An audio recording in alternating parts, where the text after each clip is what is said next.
Здравейте! Включвам се от TaylorMade да ви покажа един Wrangler, който беше супер обикновен.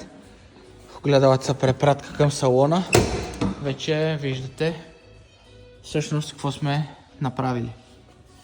Ще ви издам нещо свързано с дизайна на салона. Вижте двете предни седалки как изглеждат. Хоп! Задната всъщност е образувана от двете предни седалки една до друга.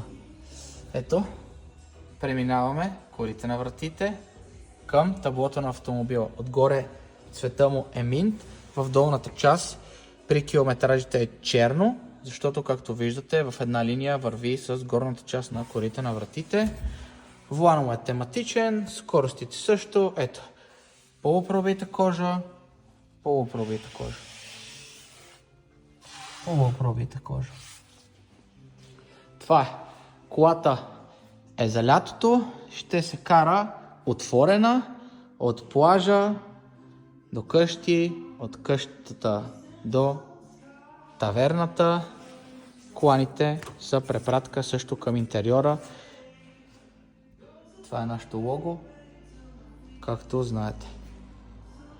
Разбира се, пипнали сме колата до най-малкия детайл. Пода сме го оставили ламаринен, защото ще се мие с водостройката. Това е.